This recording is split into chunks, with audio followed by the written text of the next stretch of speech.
première fois que je fais ça, donc un petit peu de... Voilà. C'est à ce moment-là que je dois dire, mais c'est moi qui te remercie beaucoup, Sébastien. C'est avec plaisir quand même que j'ai dit oui. Allons-y. Voilà, merci à la librairie olympique de nous accueillir et à M. Bressac, dont on lui souhaite de bonnes vacances. Voilà. Ève, on te présente rapidement avant de commencer. Vous écrivez, c'est fantastique, nous allons pouvoir faire quelque chose ensemble. Donc, ça s'est passé presque comme ça. C'était dans un salon dans un salon du livre, et il présentait effectivement un livre de ses photos. On a sympathisé et je lui ai dit, voilà, j'étais en train de commencer à écrire un siphon. Ça m'intéresserait beaucoup d'avoir, de faire un travail, je dirais, croisé avec un photographe.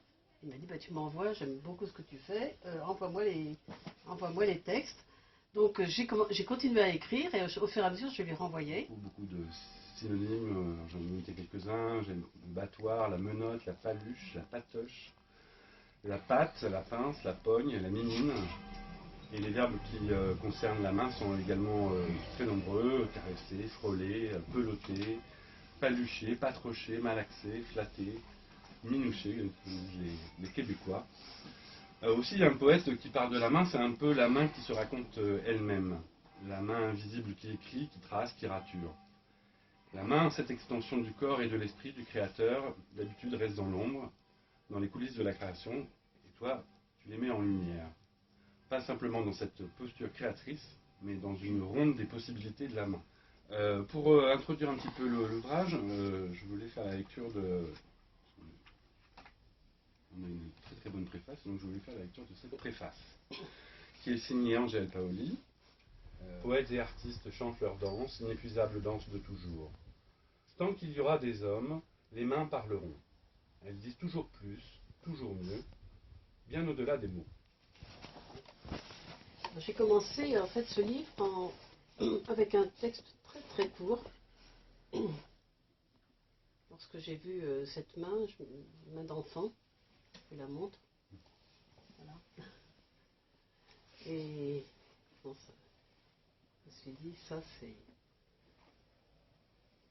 En fait, c'est la main de mon petit-fils. Donc c'est la seule photo en fait qui a été retouchée par Bruno, mais qui provient de mon iPhone. Donc c'est disons la seule photo effectivement que j'avais choisie. Voilà. Des impatiences poétiques lui poussaient au bout des doigts, dans l'espoir d'un envol papillon.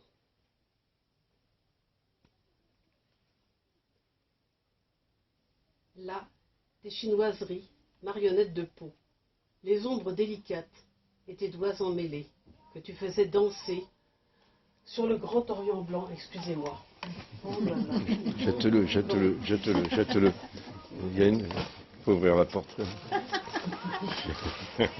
Ça ne pouvait n'arriver qu'à moi. Et puis... Aïe, aïe, aïe. Donne-le-moi, je vais l'éteindre. J'étais sûre de l'avoir éteint, pourtant. Mal. J'étais sûre de l'avoir éteint. Bon. Alors je reprends. Ça, c'est effectivement réellement une comptine. Ça m'a été inspiré en fait par un souvenir de mon père lorsque j'étais petite fille. Et avec sa cigarette le soir, il nous faisait des arabesques. Il nous racontait des histoires en nous faisant avec le bout de sa cigarette. Parce qu'à l'époque, on fumait devant les enfants. Là, tes chinoiseries, marionnettes de peau, les ombres délicates et tes doigts emmêlés, que tu faisais danser sur le grand Orient blanc, sur les bords d'une Seine. Un monde improvisé de dragons et de loups, un bestiaire insensé, que tu ressuscitais chaque soir en magie. Les mouvances inventées, arabesques rêveuses de l'enfance engloutie. Silence. Et nous regarderons les lignes de nos mains rejoindre le tombant.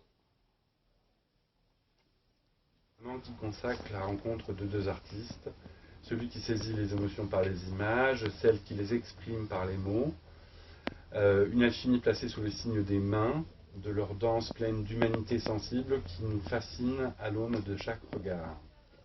Dans sa belle préface, la poète Angèle Paoli évoque les vers ciselés d'Ève de Lodèque, on l'a entendu tout à l'heure, je vais passer, car tout est silence, comme l'écrit Ève de Lodèque. C'est vrai que le silence parcourt et parsème, parce que, pour reprendre le langage des signes, finalement, quand la main parle, on peut se taire. On peut se taire. Et bien souvent, effectivement, on mériterait de se taire et de laisser parler la main.